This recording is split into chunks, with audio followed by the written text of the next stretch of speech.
नमस्कार, मैं दौलत शर्मा और आप देखना शुरू कर चुके हैं एसपीएन 9 न्यूज। मंगलवार को यहाँ पर विपक्ष एकता की एक गठबंधन मीटिंग हुई, जिसमें इस पूरे अलायंस को इंडिया का नाम दिया गया, जिसका मतलब है Indian national developmental inclusive alliance, जिसको इस नाम से संबोधित किया गया और कहा गया।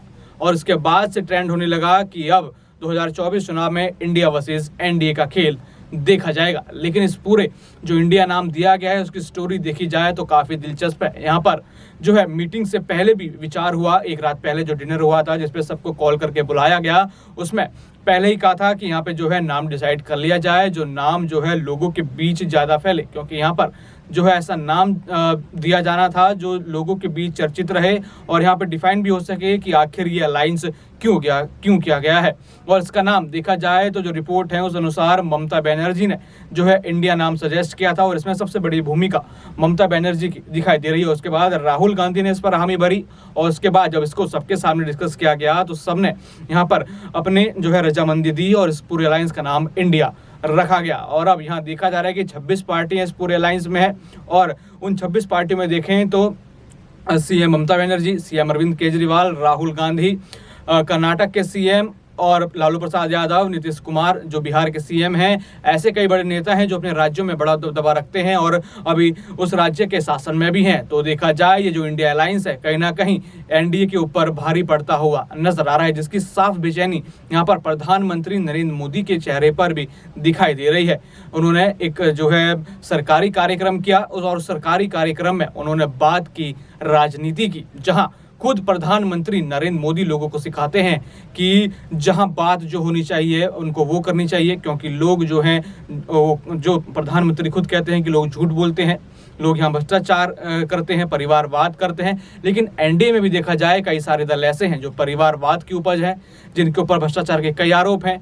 जो एनडीए में नहीं थे उससे पहले उनके ऊपर कई आरोप थे, चक्की पीसिंग जो अजीत पवार के लिए कहा गया, लेकिन जब एनडीए में शामिल हुए तो बिल्कुल क्लीन चिट हो गए। तो यही कहीं ना कहीं बीजेपी को परेशान कर रही है कि अलायंस इतना मजबूत होता जा रहा है। यहाँ तो बीजेपी के पास 38 पार्टियां हैं एनडीए में, लेकिन ये 26 पार्टियां बीजेपी की टेंशन बन रही हैं, क्योंकि इन 26 पार्टियों ने पूरी जनता का जो ध्यान है वो अपनी तरफ आकर्षित कर लिया है। और चर्चा यही चल रही है कि अब यहाँ इंडिया जीतेगा या एनडीए जीतेगा। और देखा जाए जो ये इंडिया नाम दिया गया है कहीं ना कहीं इसलिए दिया गया है कि लोग यहाँ पर कनेक्ट कर सकें। और राहुल गांधी भी लगातार लोगों के बीच अपनी कनेक्टिविटी बना रहे हैं और राहुल गांधी ही इस पूरे अलायंस का बड़ा चेहरा हो सकते हैं। पहले अटकली थी कि नीतीश कुमार होंगे, वैसा नहीं हुआ, कोई अनाउंसमेंट नहीं हुई। फिर कहा गया कि ममता बनर्जी के द्वारा ये नाम सजाया गया तो ममता बनर्जी को बड़ी जिम्मेदारी दी जाएगी, लेकिन अनाउंसमेंट नहीं हुआ है। लेकिन कांग्रेस पार्टी इस पूरे अलायंस में सबसे बड़ा दबदबा रख रही है।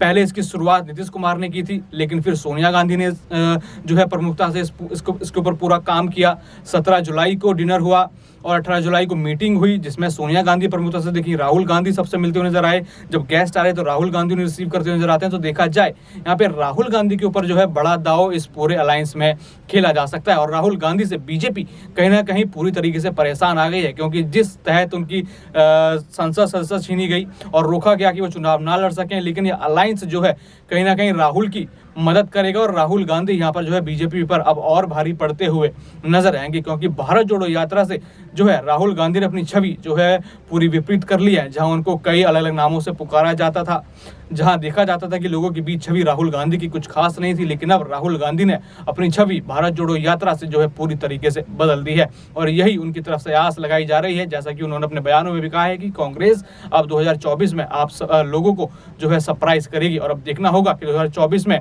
इंडिया अलायंस काम आती है या फिर ये एनडीए का अलायंस काम आता है। और आप भी कमेंट करके बताएं कि जो ये इंडिया नाम रखा गया है कि कितनी तरीके से सही है, या फिर एनडीए जो नाम है वो जीतेगा, या फिर यहाँ पर इस अलायंस की जीत होगी। क्योंकि 2024 के जो लोकसभा चुनाव है उस पर अभी सबकी नज़र है। देखा जाए तो सुर्खियों में पूरी तरीके से ये अलायंस और ये 2024 का चुनाव बना हुआ है।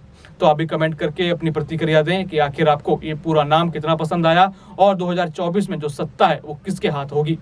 और भी ऐसी खबरें जानने के लिए देखते रहिए एसपीएन 9 न्यूज़। धन्यवाद।